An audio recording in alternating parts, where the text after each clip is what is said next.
Siin uudistestuudio mikrofoni juures Rohke Debelak.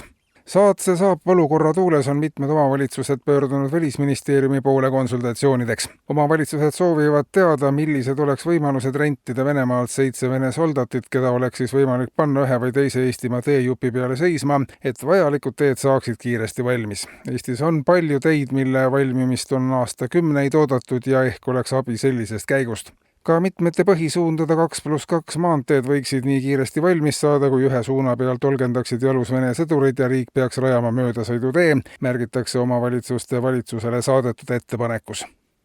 Politsei annab aga teada, et järjest sagenevad juhtumid, kus inimesed satuvad kogemata poliitikasse.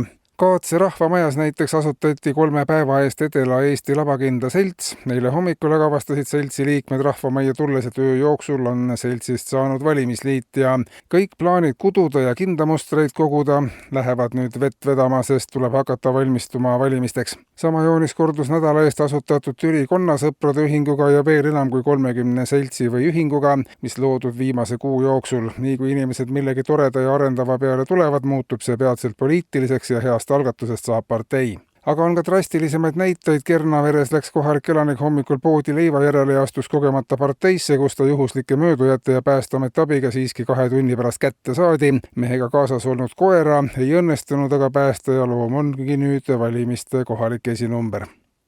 Ja teaduse vallast. Rahvusvaheline teadlaste rühm, mis läinud aastal avastas aerofotode abil teadaolevalt suurimad eelajaloolise Roomaja jäljed, on oma uuringus teinud veelgi edusamme, kui nad aasta alguses sõitsid Eestisse. Teadlasi algselt hämmastanud jalajälgede suurus viis nad eksiteele, sest 5-hektarilise pindalaga jälgi ei olnud seni keegi veel avastanud. Nüüdseks aga on tehtud kindlaks, et tegemist on praegu Kehtnas elava 35-aastase Mati Kuusepi ökoloogiliste jalajälgedega, mis viisid Kaevu tänavalt poe juurde ja lõppesid poe taga, pärast mida jätkusid roomamisele viitavad jäljed, millede põhjal algselt Roomaja jälgedeks leiduga peeti. Alles hiljem selgus, et eelajaloolise Roomaja asemel oli tegemist kaasaegse Roomajaga, kes roomas ainult teatud tundidel ööpäevas. Ülejäänud ajal püüdis käia 2 jalal. Et eestlaste ökoloogilised jalajäljed on maailma ühed suurimad, siis võib paleontoloogide sõnul lähiajal veelgi sarnaseid segadusi ees oodata.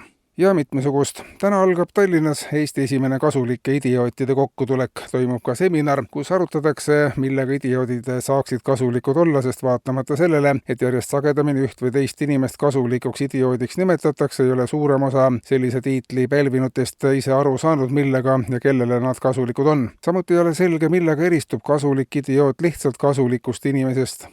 Kui ju mõlemad on kasulikud, aga üks on sellele vaatamata idioot, siis peaks selge olema, kus on vahe. Selge see aga ei ole. Kas idioot on see, kes on teistele kasulik ja ainult enesele kasulikud inimesed ei ole idioodid? Küsimusi on palju. Kasulike idiootide liikumist vaevab pikemat aega identiteedikriis ja ka sellest kokkusaamisest võib mingisugust kasu oodata, ainult tõeline idioot, märgitakse pressiteates. Eetris olid uudised.